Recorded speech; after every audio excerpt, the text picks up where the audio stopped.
Bonjour à tous et à toutes. Au nom du cabinet Claire Failly de l'Institut Fari et du CIRB, j'ai le plaisir de vous accueillir pour la session bruxelloise. Je suis en charge de la stratégie d'intelligence artificielle au CIRB et je vais vous accompagner tout au long de cette heure et demie. Nous allons vous présenter la collaboration entre l'Institut Fari et l'administration. Une séance de questions-réponses est prévue à la fin et je vous encourage à utiliser le chat pour poser vos questions. Je vous signale aussi que la session est enregistrée. Je vais laisser la place pour un mot d'introduction à M. Bernard Clairfailly, ministre du gouvernement de la région de Bruxelles-Capitale, en charge entre autres de la transition numérique. Félicitations à AI for Belgium et le SPF BOSA et ses partenaires qui consacrent toute cette semaine à l'intelligence artificielle et à son développement en Belgique. Elle est déjà très présente dans notre vie, dans des applications, on ne s'en rend pas compte.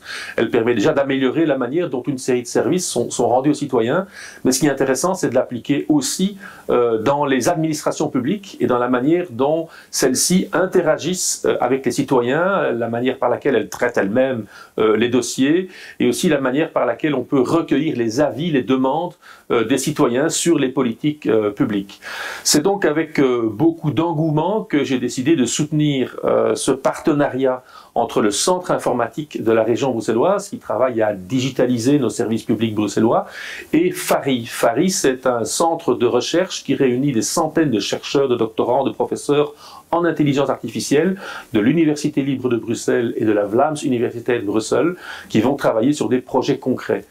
Nous avons dégagé des budgets du plan de relance européen, un peu moins d'1 million par an pendant 4 ans, pour les faire travailler sur des projets précis et concrets. Les 4 projets sur lesquels ils vont directement travailler, c'est tout d'abord un projet de mise en correspondance des compétences des chercheurs d'emploi et des offreurs d'emploi pour qu'ils se rencontrent mieux.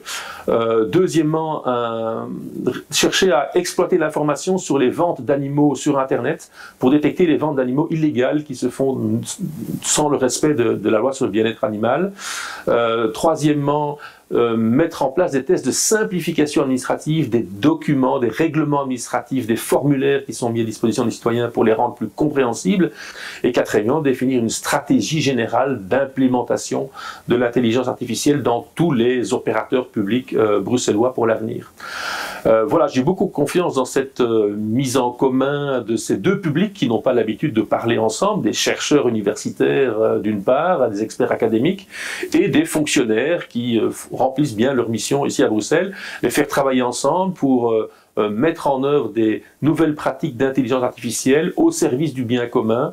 C'est bien l'ambition que nous avons et donc j'ai hâte de les voir au travail, de découvrir tout ce qu'ils auront réussi à réaliser ici à Bruxelles. Merci beaucoup, Geoffroy.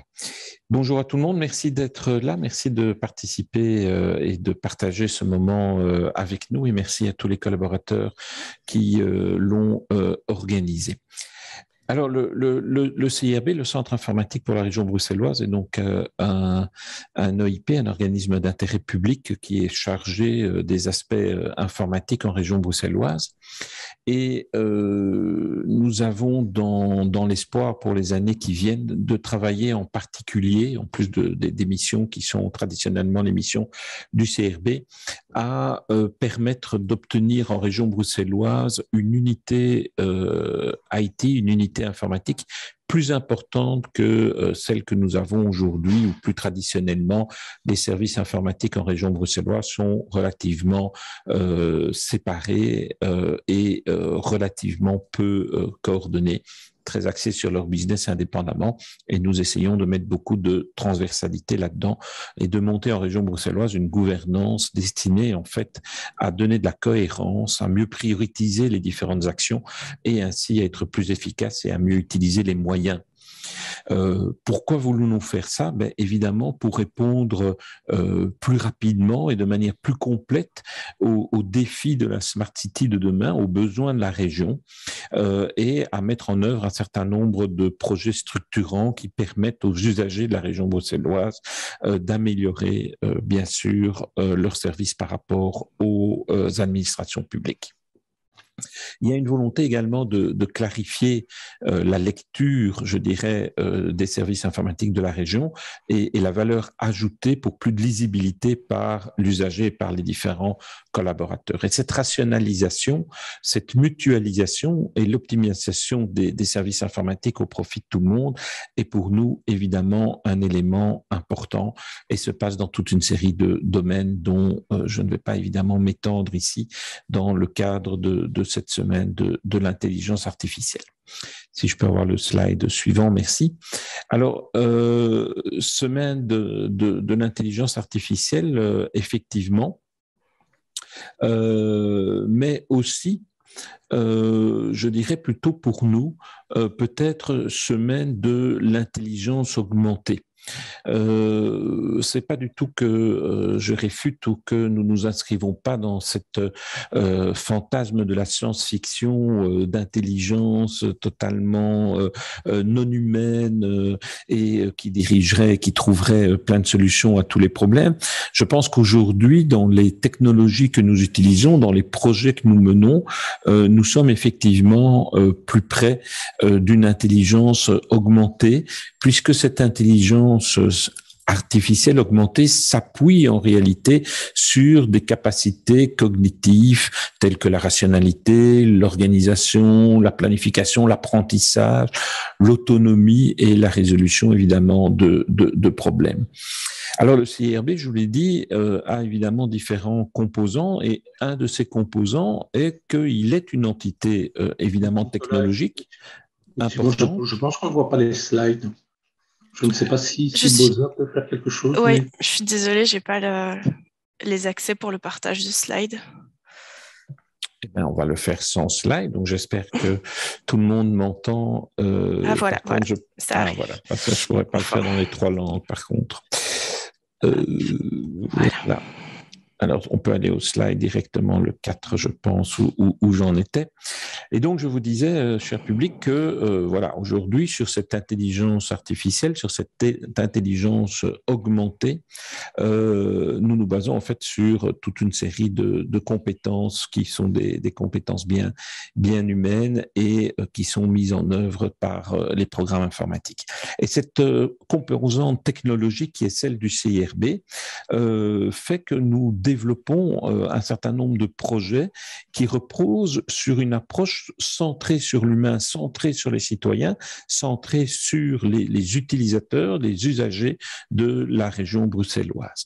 Par exemple, mais pas seulement, mais par exemple, nous visons à proposer une informatique qui peut faciliter les démarches administratives entre l'usager et l'administration, et nous souhaitons apporter notre pierre à l'édifice et à réinventer sans doute la relation entre l'administration pour la rendre plus adaptée, plus efficace, plus créative, de valeur en tout cas.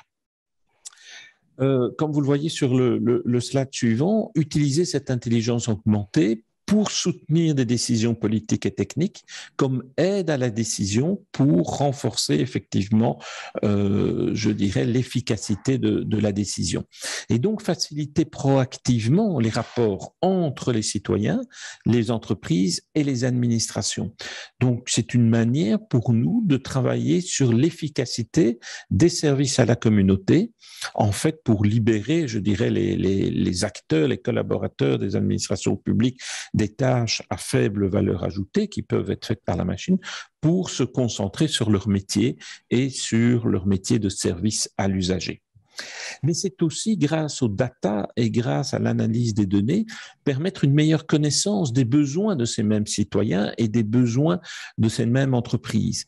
Et donc, dans leur cycle de vie, pouvoir également anticiper des interventions de manière à pouvoir apporter une aide, apporter un support, peut-être apporter des avertissements à des moments de vie de ces différents intervenants grâce justement à cette intelligence augmentée.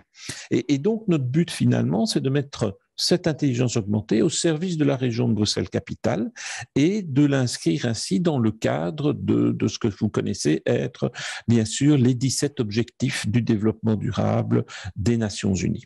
Et donc, le CIRB approche certes une intelligence augmentée, mais de façon très humaniste, avec pour but vraiment d'être, je dirais, au service de l'intérêt général.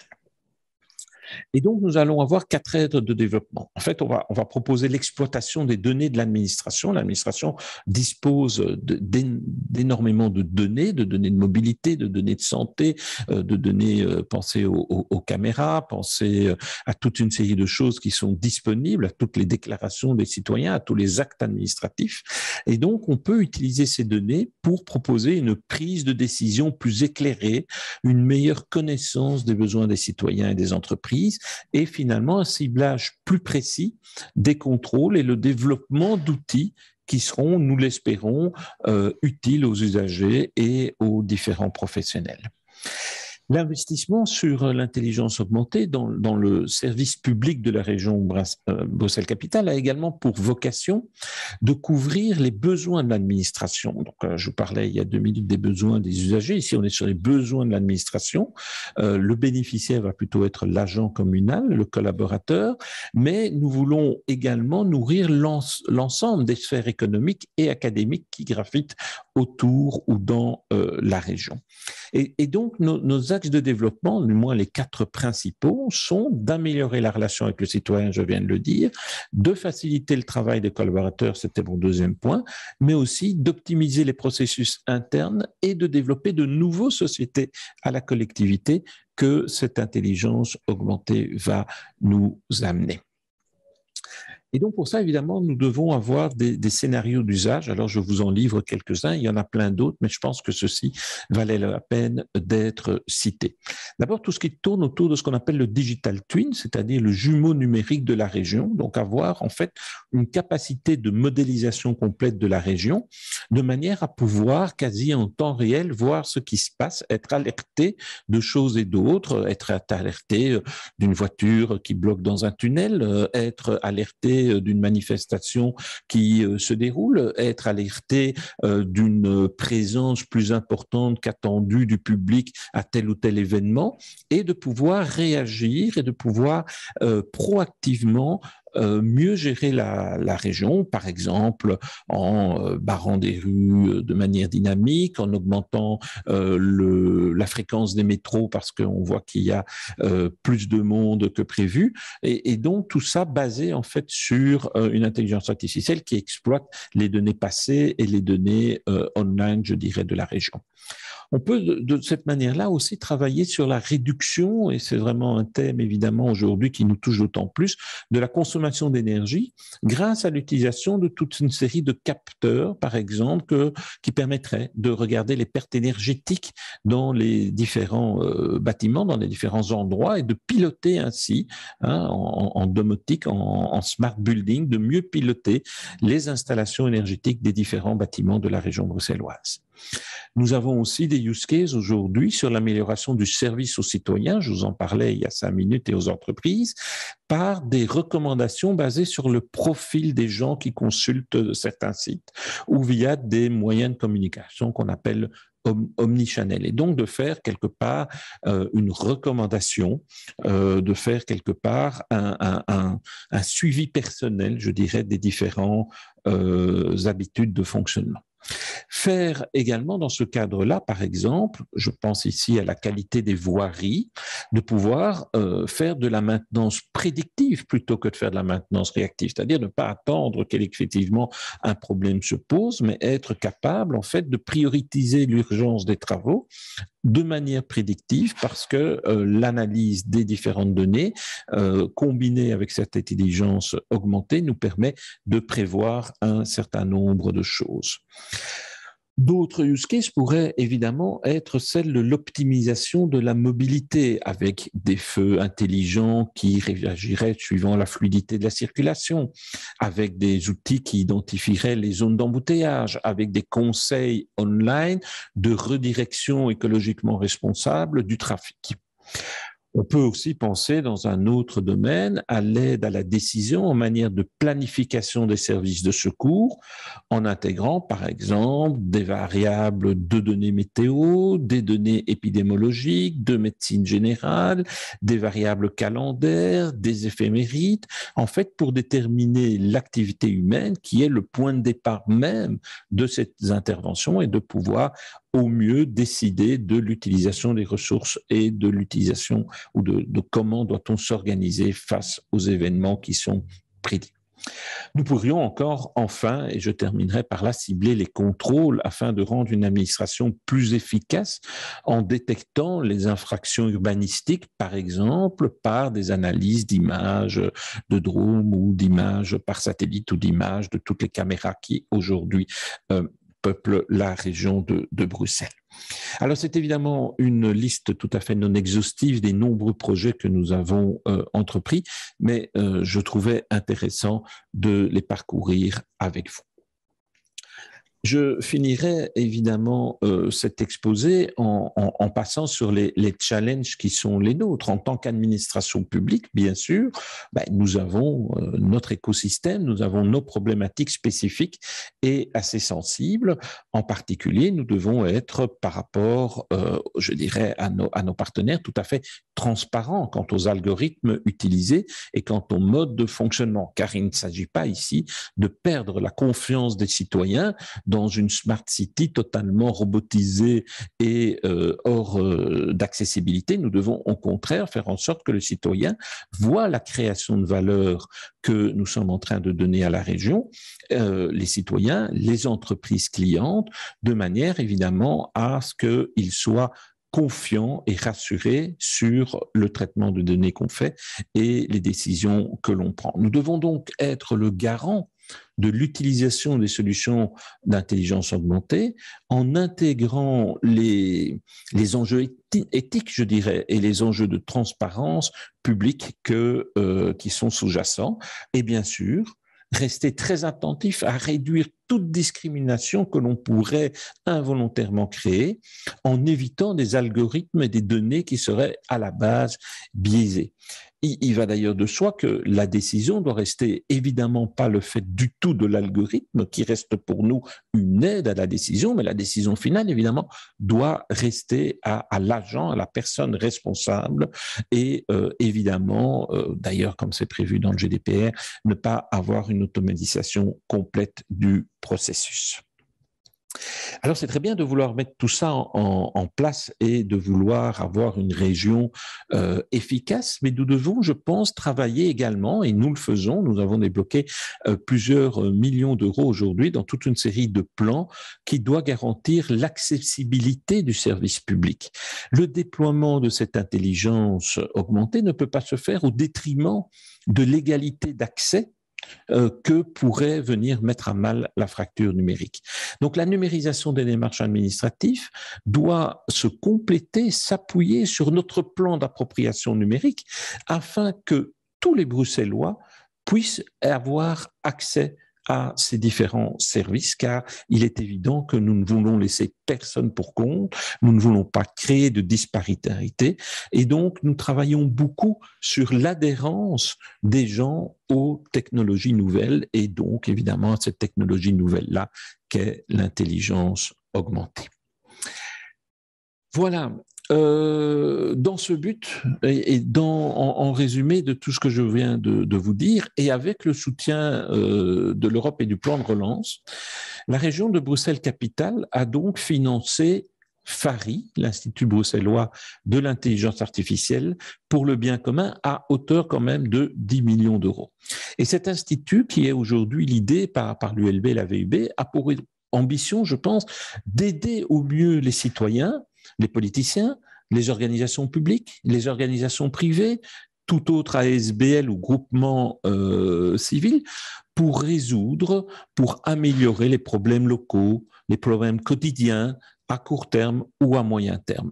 Et dans la mesure où l'intelligence augmentée peut y contribuer, eh bien, je pense que ça rentre dans l'ambition de cette institution. L'ambition de pérenniser notre collaboration au-delà du plan de relance, d'ailleurs européen, et de vraiment positionner la région de Bruxelles-Capitale sur la carte mondiale des smart cities et des régions de référence dans l'intelligence augmentée.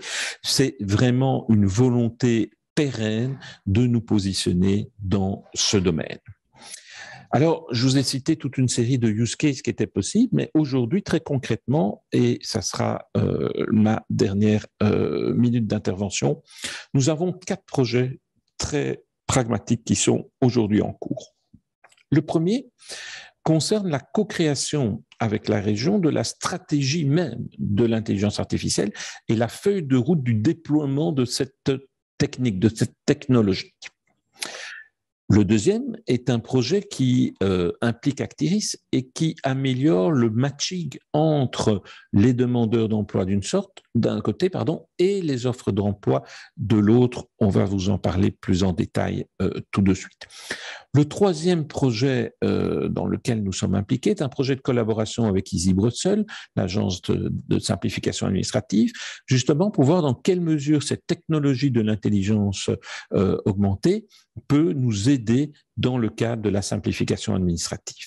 Et enfin, le quatrième, et vous avez sans doute pu également le lire dans la presse, a pour cadre le bien-être animal et est un contrôle en fait du respect de la législation bruxelloise dans les petites annonces publiées sur Internet. On va utiliser l'intelligence artificielle pour nous assurer que la législation qui est la nôtre est bien respectée. Voilà 4 projets très concrets sur lesquels aujourd'hui nous travaillons. Je vous remercie de participer à ce moment aujourd'hui consacré à ces différents aspects et je passe la parole directement aux autres invités et aux autres orateurs de notre après-midi. Merci à vous. Je vais laisser maintenant la parole à Fari avec Karl Morsch, qui est professeur adjoint à l'Université du Québec et co-directeur de l'Institut. Il va nous présenter Fari en général et la collaboration avec le CIRB et l'administration en particulier. Karl, c'est à toi. Parfait. Bonjour tout le monde. Je suis ravi d'être là aujourd'hui. I will speak in English for also all my colleagues for today. So my name is Karl Merck and I co-direct Fari alongside Hans de Konk. And I will, for today, give you a bit of an overview of what Fari is about, but also why it's strategic in Brussels to think of an AI institute targeting the common good specifically. As we have presented Fari, and it was mentioned here and there, so I'm sorry for those of you who will hear about Fari once more. So I'll try to summarize a little bit what was said in the past sessions, and I will try to highlight really the specificity of the collaboration with the BRC. So I want to thank specifically all our collaborators within the administration for all the work we've been doing for the past year. And Fari is, of course, a Brussels institute. And what does it mean? It means that having a new organization in Brussels means also taking on board all the different challenges and specificities of the region and the city itself. So it's a smart city, but with also very specific and unique complex challenges, namely social. It's an international city with an acclaimed expertise in AI. Some of the research labs that we host within Fari or that are partnered with us have been around for 30, 40 years.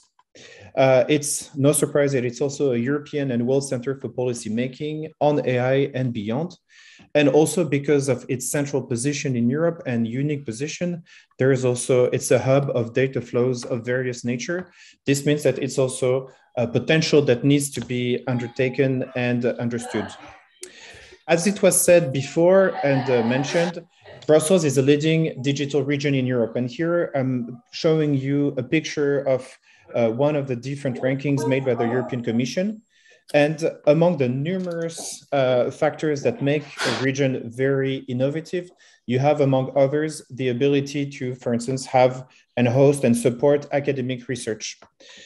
So there is a very good already background in Brussels that we can count on. Post-COVID-19, I think Brussels, like many others, have had many challenges, and there is a need for a sustainable relaunch plan. And that's what the European Commission has been doing, and what the Brussels government has also been thinking of and acting on to try to help. How could these technologies maybe be used, and how could digital tools be used to help the resilience of the region? So why is it important in Brussels? It's because from Flanders, Wallonia to Brussels, we do all face sometimes the same reality, similar needs. And AI is pointed out as a tool to tackle practical challenges. And it's important now to do it in Brussels as well, and to have Fari among other initiatives. It's because we see a growing trend across the world, and in Europe specifically, of initiatives in AI, data, and robotics for the common good. I could name among some of them an initiative from Germany, who just announced receiving a 100 million euros endowment to help this initiative work for human-centered AI. We've seen also similar initiatives in Africa, in Congo specifically, and also in the United States, in Canada. So there is a growing trend of institutions and also organizations trying to think, how could this technology be used for the common good, to benefit the most people? So this is why the ULB and VUB decided to join their efforts. During a visit in Canada 2 years ago, they were able to see that across the world, and in North America specifically, superclusters of universities are being created.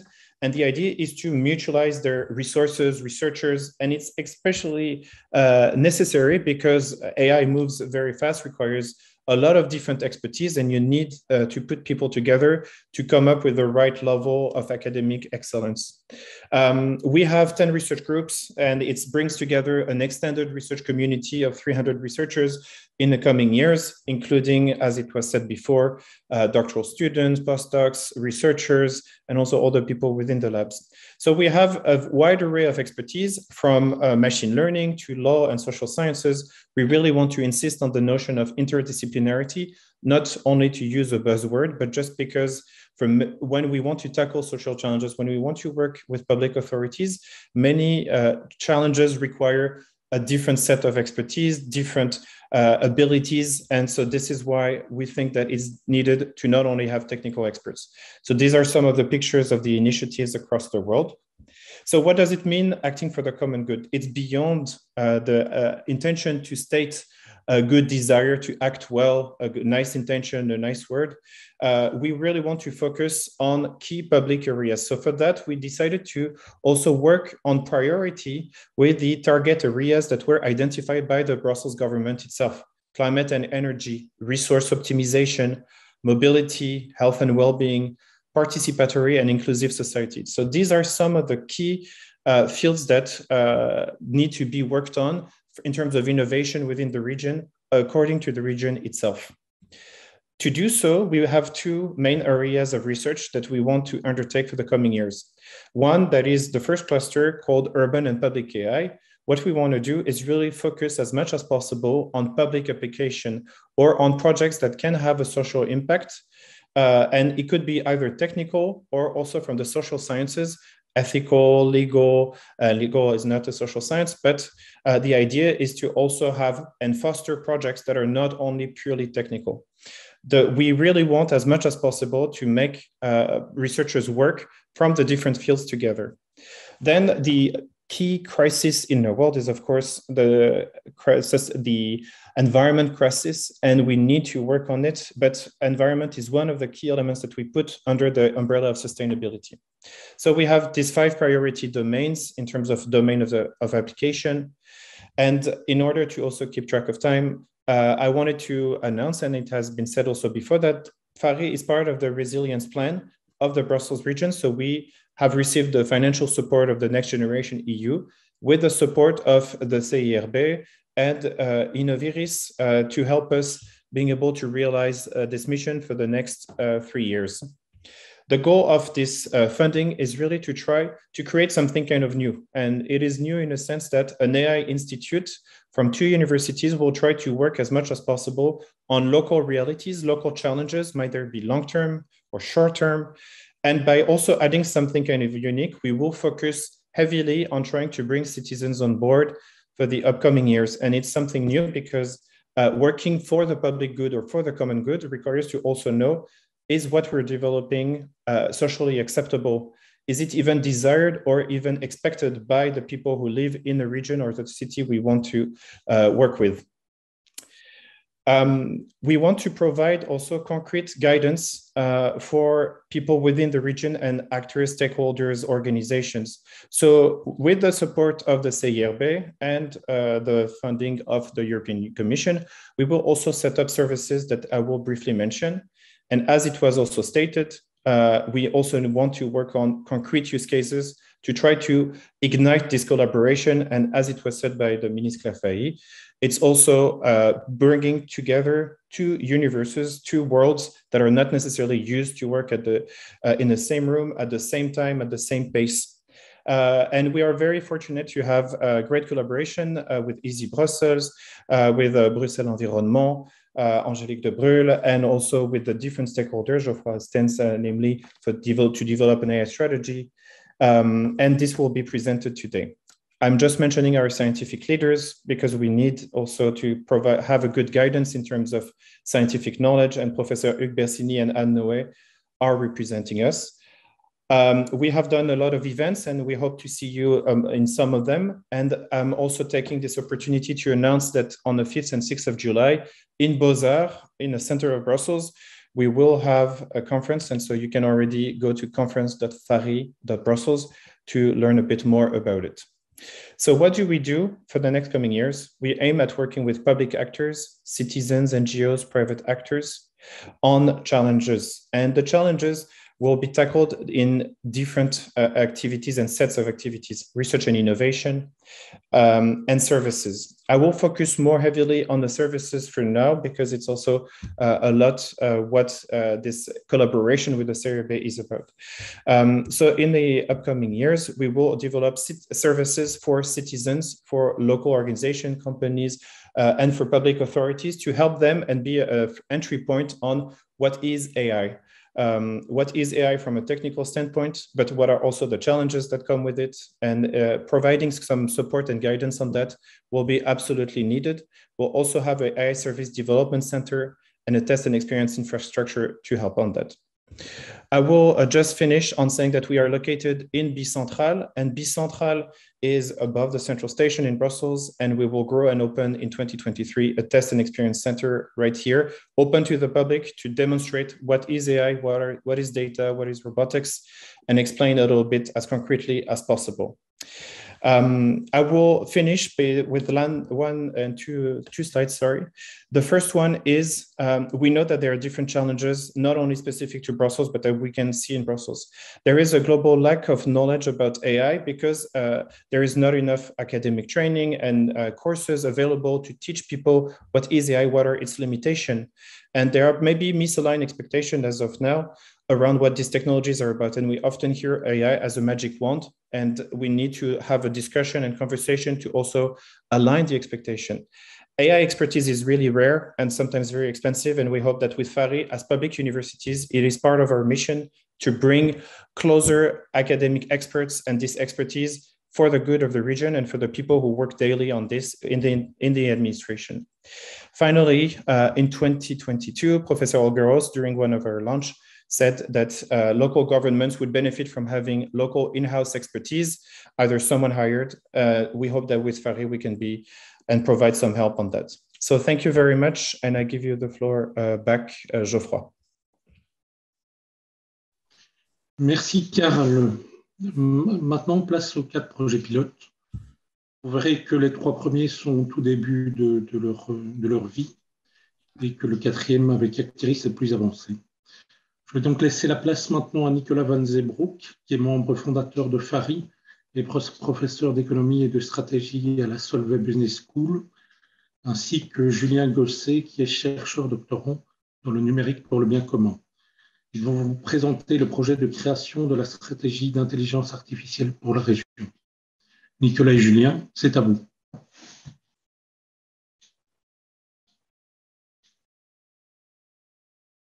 Merci beaucoup. Est-ce que vous voyez la présentation? Oui. Vous allez voir une belle photo de la Grand Place, avec un beau ciel presque bleu.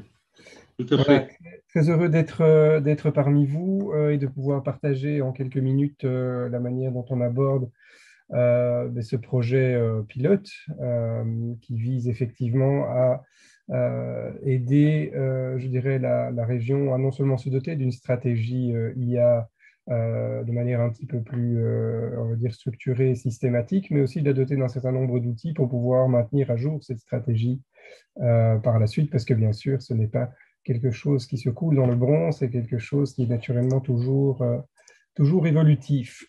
Donc en substance, l'objectif pour nous, c'est de partir de ce qui fait le cœur de la vision et du projet de la région et de son gouvernement, donc la mission vraiment, la feuille de route, on va dire, du gouvernement et de l'administration, des administrations de la région bruxelloise, pour en déduire une sorte de feuille de route et donc de mission pour l'IA qui cadre avec ses objectifs, principaux, en se concentrant sur des applications, des domaines d'application de l'IA qui peuvent aider à soutenir cette vision, cette mission. De cela, on va aussi essayer de dégager un certain nombre de guidelines, en tout cas de recommandations en termes de mise en œuvre de l'IA sur le plan aussi bien des capacités, des compétences, des ressources, des infrastructures qu'il faudrait éventuellement faire évoluer, mais aussi en termes éventuellement d'évolution réglementaire. Et puis, dans la mesure du possible, on essaiera aussi d'identifier un certain nombre de leviers sur lesquels on peut jouer pour accélérer la mise en œuvre de l'IA. Donc, c'est un exercice un peu multidimensionnel hein, pour ceux d'entre vous qui aiment bien jouer avec des Rubik's Cube. C'est ici un jeu un peu à 3 dimensions. Pourquoi? Parce que, d'un côté, nous avons un certain nombre d'objectifs ou de priorités, on va dire, politiques, qui sont vraiment les priorités du gouvernement et des administrations bruxelloises. À côté de ça, on a évidemment, donc ça, ce sont les grands objectifs de l'administration et du gouvernement. À côté de ça, on a les enjeux vraiment de la région qu'on a évoqués un peu tout à l'heure. Hein, les intervenants précédents ont mentionné les grands enjeux de la région, qui sont le logement, la santé, la mobilité, l'emploi, etc. Et puis, à côté de ça, il y a le domaine des data qui sont déjà disponibles, l'état des infrastructures, les ressources humaines disponibles, etc., pour se concentrer sur des missions de l'IA. L'objectif, c'est donc d'essayer de trouver l'intersection, le sweet spot entre comment faire avancer les grands défis de la région, comment en même temps se mettre au service des objectifs que se sont fixés les administrations bruxelloises et en même temps faire le lien avec ce qui est réellement possible compte tenu de l'état des forces en présence et de ce qui peut éventuellement évoluer dans les années à venir. Donc, c'est vraiment l'intersection de ces trois dimensions qu'on va essayer de définir. Alors, pour faire ça, on va commencer, c'est ce qu'on est occupé à faire pour le moment avec mes collègues de la VUB notamment, parce qu'on travaille comme dans tous ces projets FARI je dirais en regroupant les forces des 2 universités. Eh bien, on s'intéresse à essayer de réaliser une espèce d'état de l'art de ce qui se fait ailleurs, dans d'autres grandes villes, dans d'autres pays, dans d'autres régions de l'Europe et du monde, en matière de stratégie d'IA. Et puis, on va par ailleurs, ensemble avec les différentes administrations de la région, avec l'aide du CIRB, évidemment, qui pilote ce projet avec nous, essayer d'identifier ce que sont ces grands défis, ces grands challenges, comment ils se traduisent dans la feuille de route du gouvernement et des administrations, et quels objectifs on peut en déduire pour l'IA, objectifs qu'on va traduire ensuite en buts tangibles qu'on peut espérer atteindre à travers l'IA, les stratégies, c'est-à-dire finalement les initiatives à mettre en œuvre pour déployer l'IA, et les mesures qui permettront d'évaluer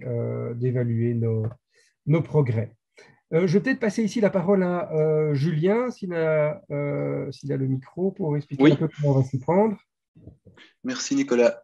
Oui, donc en effet, le benchmark que vous avez vu sur le slide précédent est une partie du travail et servira clairement d'inspiration et aussi de positionnement pour Bruxelles par rapport aux autres stratégies existantes et qui peuvent exister dans d'autres régions, que ce soit au niveau belge ou même européen.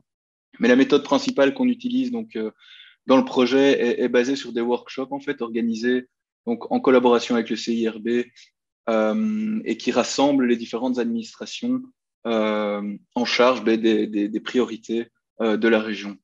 Alors, elles ne sont pas toutes listées ici, mais ces workshops nous permettent d'une part de définir ensemble les grands enjeux, les grandes priorités.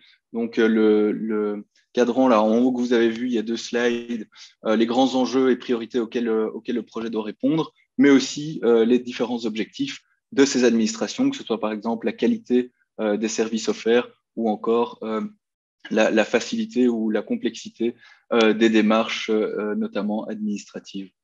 Et alors, dans un second temps, donc vous verrez le planning juste après dans 2 slides, il me semble, mais dans un second temps, ces ateliers permettront aussi d'évaluer en fait la maturité des différentes administrations, que ce soit en termes d'infrastructures, de données, par exemple, pour pouvoir en fait confronter les différents objectifs, les différents enjeux avec cette maturité et offrir en fin de compte, en fin d'année 2022, une feuille de route assez claire, assez réaliste aussi, qui reprend toute une série d'initiatives très concrètes sur laquelle le gouvernement et la région pourront se focaliser.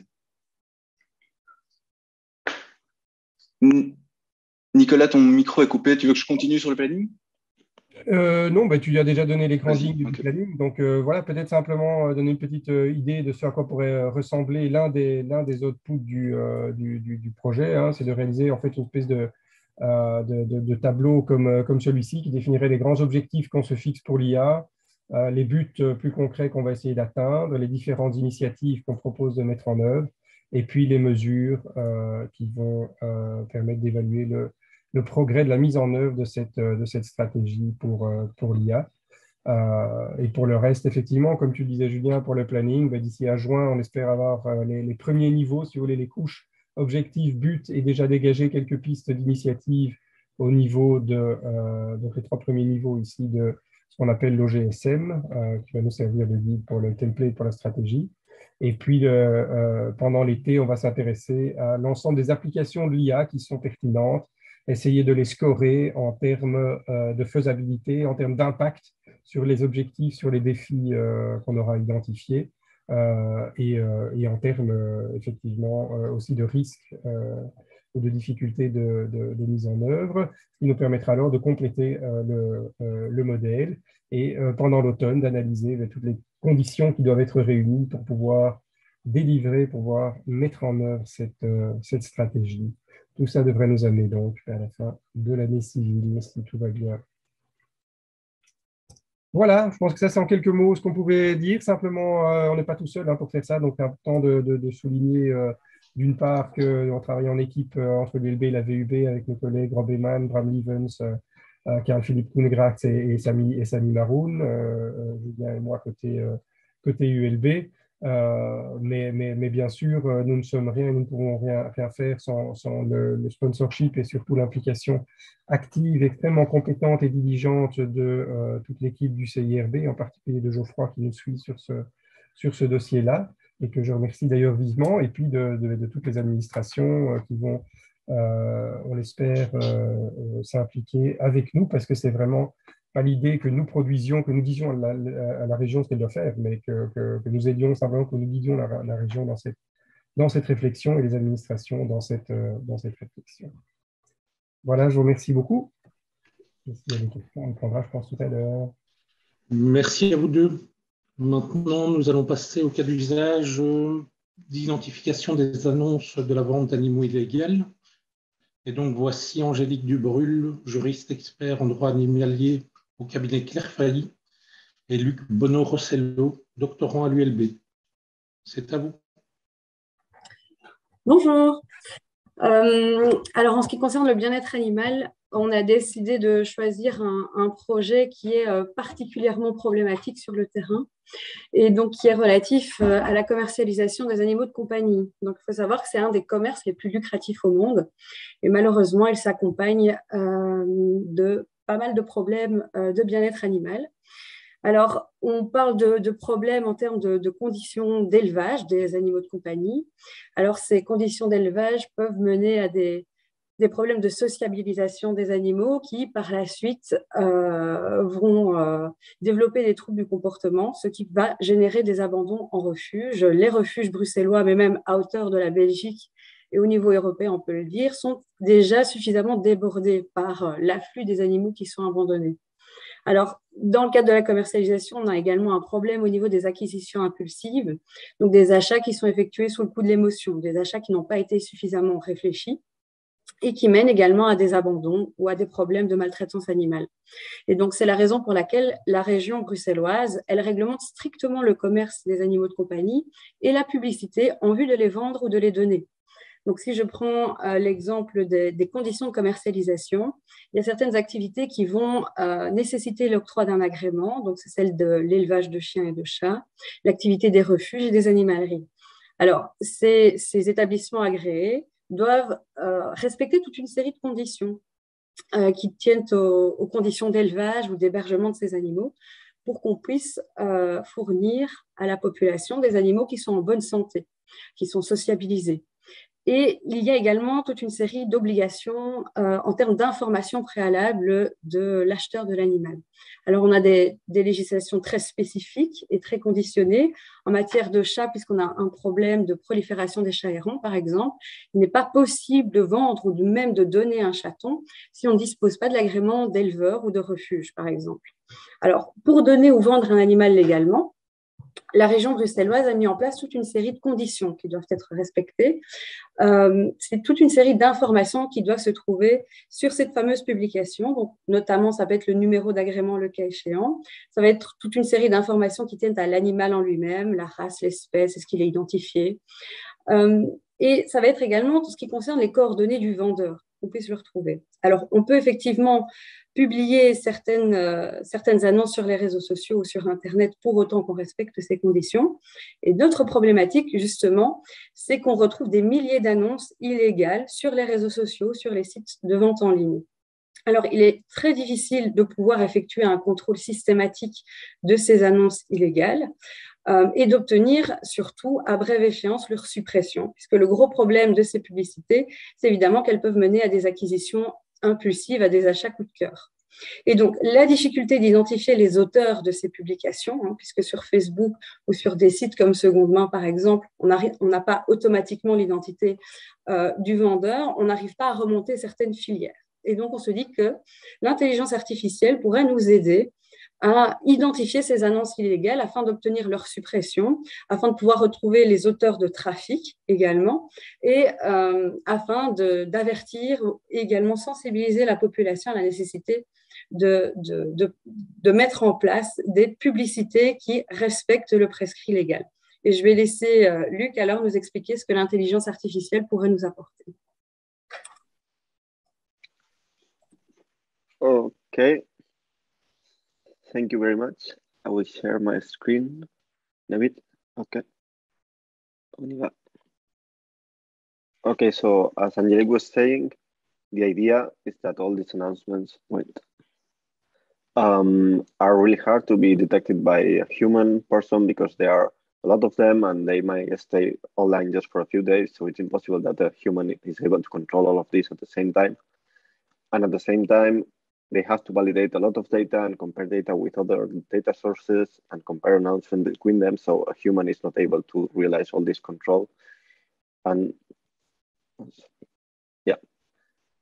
So at the end, we have that the order of data is huge. We need short response time. We have multiple input data, and we have to provide some data analysis to detect these announcements. So all of these are things that a machine can do easily, but a human is less prepared for this.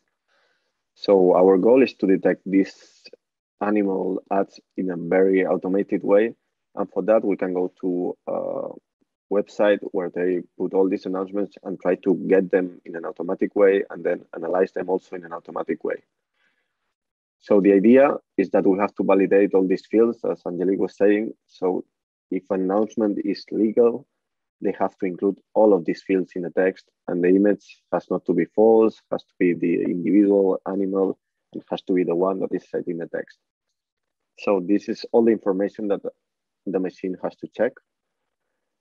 And how can we do this? we are already starting to develop this pilot project. And to do so, we can scrap all these websites and go through all the announcements that are published. And for instance, if we focus on the first one, we go through it and we read the announcement in an automatic way, and we are able to identify all these fields: the title, the date of the announcement, the price, the image, the seller, all the place where it's sold, and then also this license number that Angelique was talking about, the race of the animal, the description that we can analyze using natural language processing techniques, and then we can analyze more data from the seller. So the idea is that we're able to scrap automatically these announcements, and then we have to check if they follow all these rules or not. If they don't, we can classify them as illegal or at least suspicious to be illegal. And what else can we do with all this data? Well, the idea is that we can build a database so we can start saving all these announcements to detect other patterns or other things that might be suspicious. So for instance, we are really beginning with this, but we are already able to detect some weird behaviors as this one. So for instance, we have 6 different sellers that are publishing announcements, but they are all using the same license number. And actually the same license number is the 10000 that probably is going to be fake. So the machine is already able to detect some probably illegal announcements. And here we have a next one that is just the same thing with 3 different sellers using 1, 2, 3, 4, 5, 6, 7, 8. So again, this is suspicious to be illegal, and this is only checking that we have different sellers using the same license number. And then if we move forward after we're able to scrap all of this, our objective is to use AI to detect even more difficult behavior, because humans are really good also at tricking the rules. And for instance, in these websites, they require you a lot of things to include in the announcement if you are selling an animal, but if you're selling a book, you don't have to fill all these fields. So there's people selling actually a book, but if you look at the actual ad, it's a dog what they are selling. So we can use image processing to detect that this is actually a dog, even if it's in the category of book. And like that, we can also detect this kind of announcements and tell them about it. And also we can detect some anomalies in the time series of the announcements. So if we have a peak in 1 month in one specific place of announcements, that might be indicative of some traffic of animals. So this is things that we are aiming to do in order to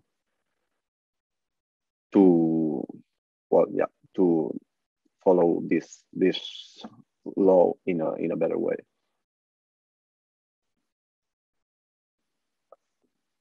And that should be it. Thank you. Merci Angélique et Luc. Voilà, c'est au tour de Grégory Legowicz. Grégory est professeur à l'ULB et directeur du programme de droit international au centre Perelman. Il va nous présenter Simplex, un projet de simplification administrative. C'est à toi, Grégory. Merci beaucoup. Bonjour à tous. Est-ce que vous m'entendez bien? Oui, parfaitement. Je vais partager également mon écran. Oups, il est là. Voilà.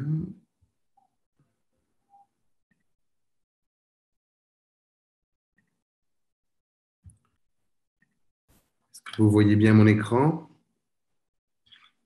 Oui. Parfait.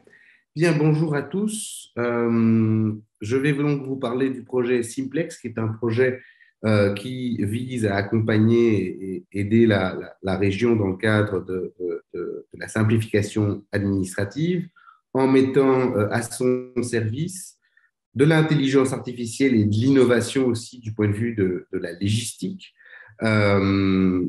sachant que de nombreuses études ont déjà montré que les charges administratives qui découlent des obligations qui sont imposées par le pouvoir public à charge des entreprises ou des citoyens qui doivent faire des demandes de permis, d'autorisation ou de primes, eh bien, représente un coût très important pour l'ensemble de ces acteurs et que par conséquent, la simplification administrative doit permettre de à la fois avoir un service public plus efficace, mais également de diminuer les charges qui reposent sans motif évident sur les épaules des citoyens et des entreprises, en particulier les petites et moyennes entreprises. Alors, ce projet qui a débuté très récemment est fondé au fond sur 3 piliers. Le premier pilier, c'est véritablement l'utilisation de techniques, notamment de NLP, donc de traitement naturel du langage, au service de la simplification administrative. Et les 2 autres piliers concernent plus de l'innovation dans la préparation et la rédaction de la législation ou des autres textes normatifs qui trouvent à s'appliquer au sein de la région. C'est l'approche Rules as Code et c'est l'utilisation du legal design en faveur d'un droit plus clair et plus inclusif. Je vais brièvement vous présenter chacun de ces piliers en sachant que, évidemment, je ne peux pas encore vous montrer un prototype de ce qui a été développé puisque nous en sommes seulement au début. Donc, le premier élément lié au service de la simplification administrative, l'idée consiste au fond à réaliser dans un premier temps une base de données propre et utilisable de l'ensemble des textes normatifs pertinents au niveau régional. Quand je dis l'ensemble des textes normatifs, il s'agit évidemment des ordonnances et des décrets, mais également de normes de plus bas niveau dans la hiérarchie des normes, les circulaires, voire encore d'autres types de textes qui peuvent avoir un impact direct pour les citoyens ou pour les petites et moyennes entreprises. Sur la base de cette base de données, qui à ce jour n'existe pas de manière complète, de manière qui soit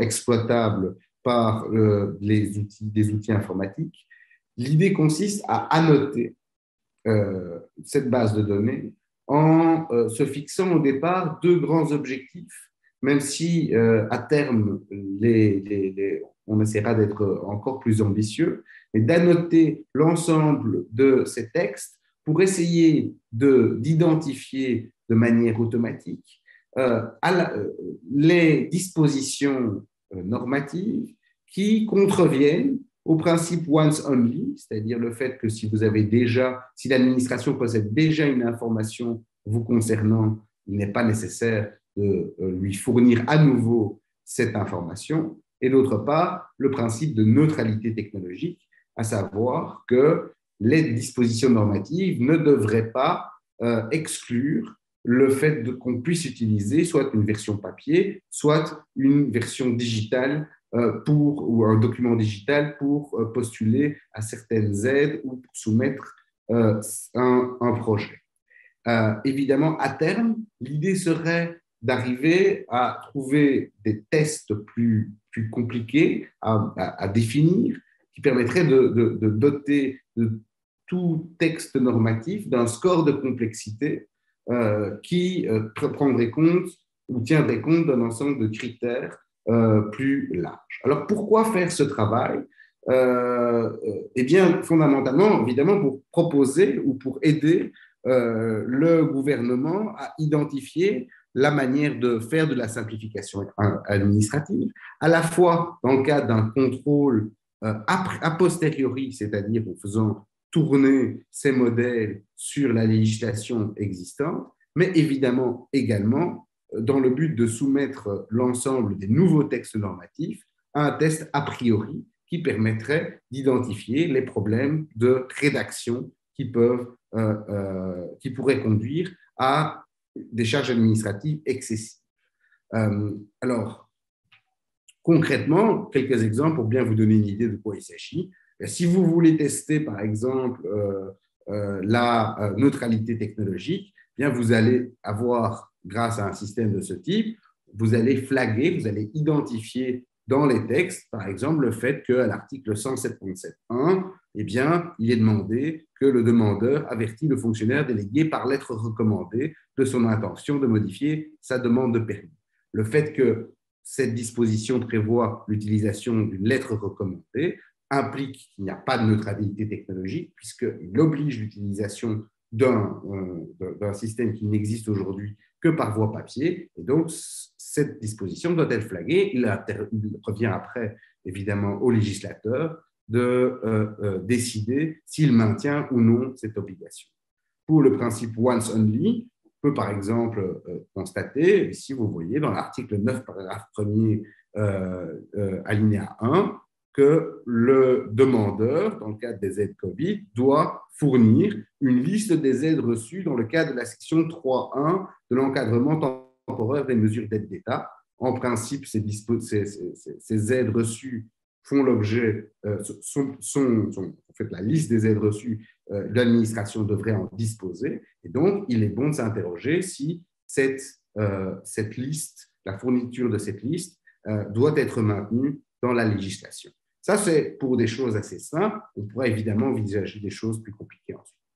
Plus rapidement sur les deux autres aspects, le premier point, c'est la formation de ceux qui sont en charge de la rédaction des textes normatifs à l'approche dite Rules as Code, qui est une approche promue notamment par l'OCDE, où l'idée consiste à avoir une approche du texte juridique comme si ce texte devait être lisible par une machine. Alors, l'objectif n'est pas nécessairement dans ce cadre-là, comme en témoignent ceux qui l'ont déjà mis en œuvre, il y a des projets en France, en Italie, en Nouvelle-Zélande, n'est pas nécessairement de transformer la législation en du code utilisable directement par les opérateurs économiques, mais l'idée est plutôt d'utiliser les contraintes propres au langage informatique afin de favoriser une rédaction plus claire des textes juridiques et de pouvoir, le cas échéant, développer également une version, comme on le dit de manière un peu comique, lisible par les humains et pas lisible simplement par les juristes des textes juridiques. Donc ça, une formation à cette démarche et une rencontre avec les acteurs qui, dans les administrations à l'échelle internationale, en Europe et ailleurs, ont effectivement mis en œuvre cette démarche, semble être une manière appropriée d'avancer vers une meilleure législation. De même que cet autre élément, cette autre innovation dans le domaine du droit, qui est le legal design, c'est-à-dire le fait d'utiliser des schémas en droit. Le droit, normalement, comme vous le savez, est relativement difficile d'accès. Une des manières de rendre le droit plus accessible, c'est l'utilisation de schémas qui peuvent être utiles non seulement au stade de la préparation d'une législation, ce qui permet d'avoir une idée claire de ce qu'on met en place, mais qui peut être également très utile et particulièrement utile pour communiquer vers le public sur des dispositions en présentant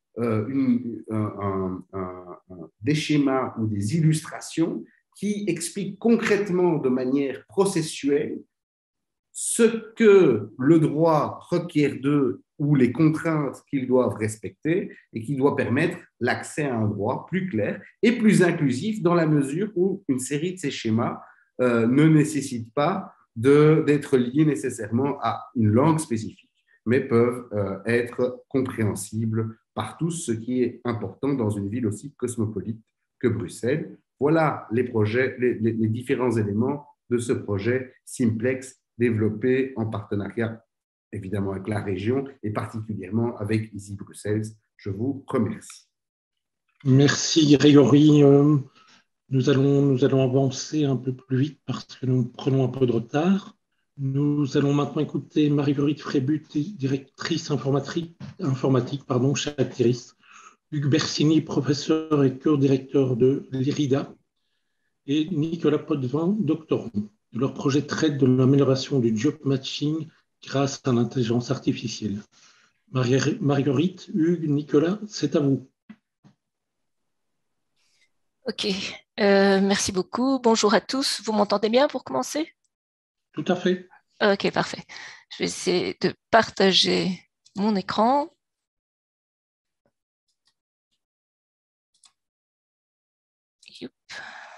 Est-ce que vous voyez bien l'écran? Oui. Ok, donc en fait, ce que je vais essayer de vous expliquer, c'est comment on va utiliser l'intelligence artificielle pour améliorer le matching entre les offres d'emploi et les profils des chercheurs d'emploi. Voilà, je vais passer ça. Donc, tout d'abord, je vais rappeler les missions principales d'Acteris. Nous avons 2 missions principales. La première, c'est de garantir un accompagnement de qualité à tous les chercheurs d'emploi dans leur transition vers un emploi durable et de qualité. Et notre deuxième mission est de fournir des solutions à l'ensemble des employeurs dans leur recherche de collaborateurs. Alors, pour ça, nous sommes passés par différentes étapes. En 2015, on a mis en place l'accompagnement garantie solution pour les jeunes avec une solution qu'on garantissait dans les 6 mois. La solution, ça peut être un emploi, un stage, une formation, une reprise d'études ou une validation des compétences. En 2019, on a ajouté l'accompagnement garantie solution pour les chercheurs d'emploi nouvellement inscrits chez Acteris, quel que soit le moment de leur inscription, avec une solution garantie dans les 12 mois. Et en 2021, en fait, on a ajouté l'accompagnement garantie solution pour l'ensemble des chercheurs d'emploi en garantissant une solution dans les 12 mois. Alors, pour aider le métier dans le challenge en question, en fait, du côté informatique, on a un projet en fait de réécriture complet des applications core business. Alors, nous avons commencé en fait tout d'abord par la réécriture en fait de la partie chercheur d'emploi, donc l'inscription, la réinscription du chercheur d'emploi avec un ensemble de signalétiques. Le signalétique prend en compte les études, l'expérience professionnelle, le métier que souhaiterait faire le chercheur d'emploi, les compétences liées au métier. Il peut joindre son CV, sa lettre de motivation, etc., etc. La deuxième étape dans le processus a été de refaire toutes les applications qui permettent à l'employeur d'encoder en fait les offres d'emploi. Des offres d'emploi qui peuvent être de différents types, mais je vais passer ici à ce stade. Et en fait, ce qui est important de voir, c'est que tant du côté du chercheur d'emploi que du côté des offres d'emploi, on a rajouté en fait la notion de compétence suivant un référentiel Competent, qui est un référentiel commun à tous les services publics d'emploi belges. On a fait exactement la même chose du côté de l'offre d'emploi et aujourd'hui, on a mis en place un outil de matching automatique en fait sur base des compétences, notamment entre les compétences finalement du chercheur d'emploi d'une part et les compétences de l'offre d'emploi d'autre part.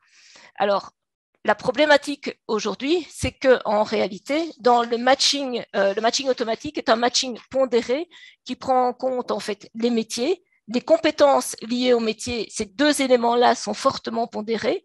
Et après ça, on prend en compte également les études, s'il faut un permis de conduire, etc. Le problème, c'est qu'aujourd'hui, en fait, on ne rentre dans le matching automatique et dans l'outil que les offres d'emploi d'Acteris, en fait, qui sont prises en compte. Et pourquoi ces offres d'emploi? Parce qu'en fait, ces offres d'emploi ont les métiers et les compétences au bon format attendu. En fait, l'idée qu'on a, c'est de faire entrer un maximum d'offres d'emploi dans le matching, offres d'emploi de nos partenaires. Et donc, l'idée est de voir finalement comment on pourrait détecter le métier associé à une offre d'emploi, les compétences associées à une offre d'emploi suivant notre référentiel Competent, et ça sur base de la description en fait de l'offre d'emploi. Alors, pour ce faire, je passe la parole à Nicolas Potvin qui va vous expliquer en fait l'état d'avancement des recherches actuelles. Merci Marguerite. Je vais continuer en anglais parce que j'ai préparé mon show en anglais. Ok, vous voyez tous mon écran? Can anyone see my screen? Yes. Yes, no problem. Great. Okay, so this was the last slide of Margaret. So the ongoing, so this is a work in progress. Okay, so we started in November, so we have a few more months than the other pilot projects, but still we are pretty early in the research. And there are 3 main parts in it I want to talk about. The first one is redefining the problem in a more scientific from a more scientific point of view. The second concerns the technologies we used and we are using. And the third one is how to generalize the kind of the sample problem we are going to discuss now to a more general, to the full problem at hand, basically. So without much surprise, talking about text written by humans, we would need natural language processing to, well, I mean, that's most of the job here. And we also need to classify them because finding the format is here a surprise classification problem. And so in the use technologies, we are going to discuss prototyping, which has been made in combination with state-of-the-art, so diving into scientific literatures and things like that. And we're going to discuss the solution, the development, of course, and then I'm going to talk a bit further on generalizing. I'm kind of speeding up because we are I have some time constraints here. So the automated job identification, two big parts. The first one is to take free-form texts written in either French, Dutch, or English, and to from these texts to extract something that actually means something for the computer. It's easy to say, it's not so easily done. The idea is to rely on a technique that we call word embeddings. So it's at the core of the idea is to represent the texts, the words, basically in a n-dimensional space. So if we take n-3, for example, imagine having lots of points around you, each point representing one word, and special disposition of these points means something. If they are close to each other, probably means they are related in some way. If they are far from each other, it should mean that they actually have no relations at all. So doing so, what we do is that we define an area in that n-dimensional space that's different areas that are related to some jobs we want to classify, and that is the feature we want to use in word embeddings. I'm taking a bit of advance on the classification part here, but words are nice, but in a full text, of course, we do not have time to classify, to go word by word. So we want to have some more high-level view of what a job offer is. So we work on parts of text. So the first part is the title. Title is extremely important because on a job offer, it's often something like, okay, looking for a name of the job, and then brackets and H, if, and X most of the time. So this is very few words and a lot, very huge amount of information in very few words. So that's the part we want to treat aside from the full text, which is supposed to be the description of the job, the company, all of that. And that gives us two elements we use to classify the job offer. The task here, as I mentioned earlier, is to assign labels, so the jobs related to this offer, to areas of the space in which we project these job offers, and learning from learning these matching somehow these assignation of labels. To learn them, we do that using those offers that are already formatted, coming from the Acteurs database, which requires lots of text preprocessing and some subtleties in the building of the data sets. But I'm not going to go too much on that because of time. The use technology. So for prototyping, I needed something very fast that I could play with without lots of lines of codes to test some solutions. For word embeddings, I use GenSim, so that's all of it is in Python for now.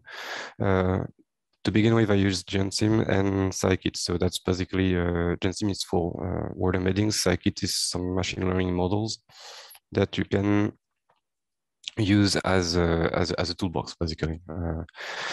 And using that, we could evaluate different classifiers. And what we discovered is we had a very strong suspicion from the state-of-the-art, since it's kind of the work star of classifiers now, but it's neural networks works very well for this kind of issues.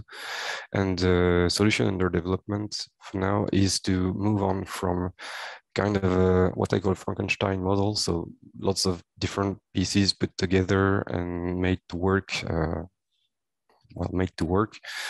to a all-in model. So something much cleaner that should yield better results because of better integration of all the different concepts.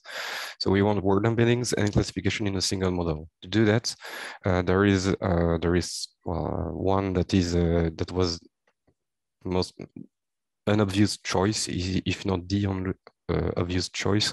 It is TensorFlow. So for those who do not know TensorFlow, it is made by Google Brain. So that's what they use for translation for all their clever stuff, all the intelligence, artificial intelligence related stuff they do in text classification, all of that. So they do lots of word embeddings with it.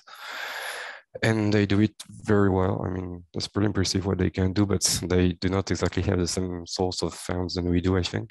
They use the TensorFlow allows us to build neural networks in a very easy way and with an efficiency that is, I mean, probably the best so far on the market.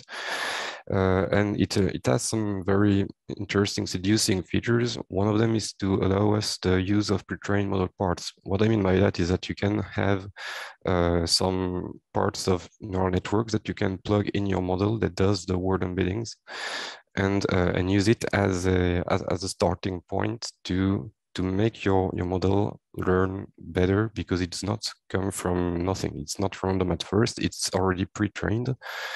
And then you can just train what remains of your model. That's transfer learning. So we are still experimenting with that. So perhaps it's not that a good idea. But it looks like it. Really, it does look like it. And the idea is to, from parts of the model that are already trained, we freeze them and we make the rest of the model train on what comes from it. And then we can unfreeze everything and fine-tune the model. And that's the thing we could not do with a Frankenstein model, since everything is frozen by default, because you cannot make all these modules work together in such an easy way and efficient way. To generalize the model to, the model here is developed to classify the jobs from the job offers. We need to generalize it to be able to extract skills, languages. So actually, the issue here is that we move on from a multi-class single output problem. So we have several choices, but only one is the good one, and exactly one, not zero. From a problem where we could have 0 to many answers possible. For example, if you need to be able to speak different languages in the offer, it may not be mentioned, because if you speak French, that's okay, and the offer is written in French, so they won't mention it at all. So the answer here is 0 classes, 0 levels, to a job for, I don't know, a translator, for example, who is required to talk 3 or 4 languages. Of course, this is something different here, but very close still. So extending the model should not be that difficult.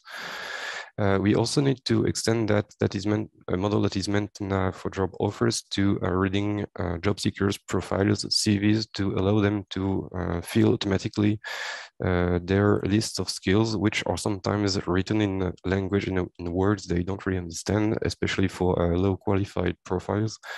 Sometimes we ask them their skills, they say, I don't have any, simply because they don't understand what are on the list.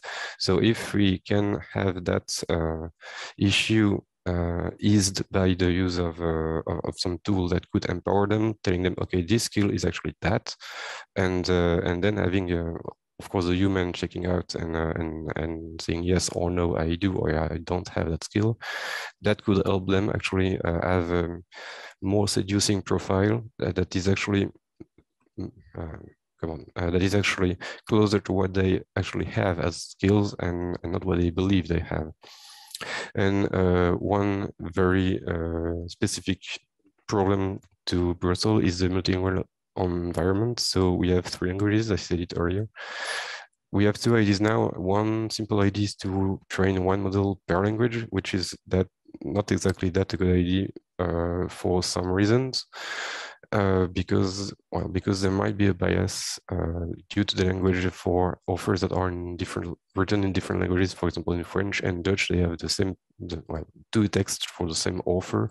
Maybe we want something a bit more intelligent than that, and this would be a model that can deal with 3 languages as well without having 3 models. This is possible. I don't really have time to explain, but yeah, this is possible, and it relies again on the TensorFlow and their pre-trained models. They can deal for more than 1 languages. And so we are going to conclude. So I'm leaving the floor for a while to Marguerite. Oui, merci Nicolas. En fait, donc l'idée de détecter les métiers dans les offres d'emploi, une fois qu'on est là, en fait, on peut, comme l'a dit Nicolas, rien ne nous empêche d'étendre ça au CV en fait des chercheurs d'emploi.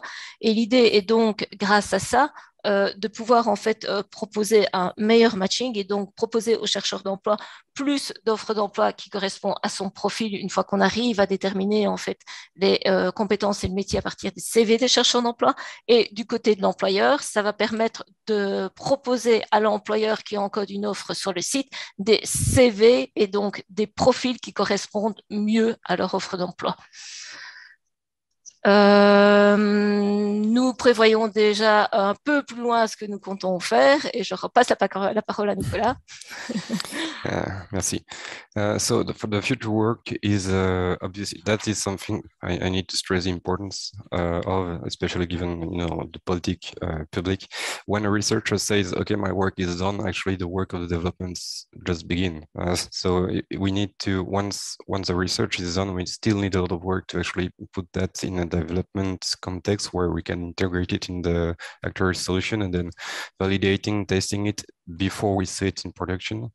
So this is something that is too often overlooked, and this is where the FAIR initiative is actually pretty interesting. Is because you make academic works with kind of real world developers. Here is something. Time constraints we have here are real. And what we really want to do is a recommendation tool. So that's something far more intelligent than matching. Not saying that matching is not, just saying that actually recommendation tool does not just look at what you have as qualifications. It looks at what you want to do. What you want to do is the things you click on, the things you research through your search history. These things that can be used, that are not used yet, that can be used to actually propose you offers that are more related to what you are looking for. Hopefully, because you obviously look for these things by clicking on them or searching for them on the search field on a website. And the strength of that is that, we all know that basically that's the Netflix thing, that's YouTube, that's all the recommendation you have on your Amazon, Facebook, whatever. We all know that, but the idea is to put this kind of mechanism into actuaries based on the behavior of the user on their website. I'm going to finish on that because we are already late on the new late time, so I'm going to stop talking and pass the floor to whoever is next. Thank you. Merci Nicolas et Marguerite. Donc nous n'aurons pas le temps de faire la question de la séance de questions-réponses, mais n'hésitez pas à m'envoyer un mail que je transférerai aux différents intervenants. Et donc maintenant pour la conclusion, nous allons entendre Marc Van den Bos, directeur adjoint du CIRB. Marc, je t'en prie. Dank u wel, Geoffrey. Het was een bijzonder boeiende namiddag. We zijn gestart, de minister Nicolas Lecoge, om even het CBG te positioneren. Wij zijn een technologische entiteit, wij zijn een ICT-instelling, maar toch een andere instelling dan een gewoon IT-bedrijf. Onze projecten worden immers gestuurd door een menselijke benadering, waarbij de nadruk ligt op de burgers, de bedrijven, de werknemers, de bezoekers van ons Brussels gewest. En wij moeten uiteraard ook de toegankelijkheid van onze overheidsdiensten garanderen, ook met artificiële intelligentie. Die uitrol mag niet ten koste gaan van een gelijke toegang tot de digitalisering of het vergroten van de digitale kloof. En tenslotte willen wij er mee aan werken om van Brussel het referentiegewest te maken op het gebied van artificiële intelligentie. Het was bijzonder interessant om de verantwoordelijke van FARI te horen over het initiatief dat het Brussels gewest samen heeft kunnen opzetten nu met de Vrije Universiteit van Brussel en de ULB, toch twee belangrijke en vooraanstaande universiteiten. FARI vertegenwoordigt vandaag een tiental onderzoeksgroepen en een 300-tal of zelfs meer onderzoekers in diverse domeinen. De artificiële intelligentie, robotica, recht, economie, sociale wetenschappen. Het verstrekt dus een opwaartse spiraal. We hebben het ook even gehad over de AI-strategy voor Brussels, waarbij in eerste instantie een algemene visie rond AI zal voorgesteld worden, maar dan ook een concreet actieplan voor de regering en voor de administraties tot stand zal gebracht worden. En dan hebben we natuurlijk 3 zeer mooie voorbeelden mogen aanhoren over de praktische toepassing van AI. Simplex, een project voor administratieve vereenvoudiging, waarbij we met behulp van artificiële intelligentie de gewestelijke administratie willen opleiden in rules as code. En eigenlijk een administratieve vereenvoudiging tot stand willen brengen om tot een betere leesbaarheid van de regels te komen voor alle doelgroepen. Er was het toch wel bijzonder interessante project rond de illegale handel rond dieren, waarbij we met artificiële intelligentie eigenlijk illegale advertenties proberen op te snorren, zodat we die snel kunnen verwijderen of eventueel juridische maatregelen kunnen treffen tegen die verschillende malafide instellingen of personen die de dierenzwendel eigenlijk op gang houden. En dan tenslotte het laatste zeer boeiende project van de collega's van Actiris, die artificiële intelligentie aanwenden om een betere matching tot stand te brengen op de arbeidsmarkt. Degene die een job zoeken, degene die een job aan te bieden. Ik zou iedereen willen bedanken die hier vandaag een bijdrage geleverd heeft. Van harte bedankt. Ik ben ervan overtuigd dat we hier samen, iedereen rond de tafel, de virtuele tafel dan wel, een zeer mooi project of een zeer mooi resultaat zullen mogen neerzetten. Ik dank u van harte, een prettige namiddag en ik wens u een boeiend vervolg. Gregory, ik laat de eer aan jou om af te ronden. Merci Marc, merci à tous d'avoir suivi cette session bruxelloise. Et il ne me reste qu'à vous souhaiter une excellente semaine de l'intelligence artificielle qui dure jusqu'à ce vendredi. N'hésitez pas à vous inscrire aux sessions suivantes. Au revoir.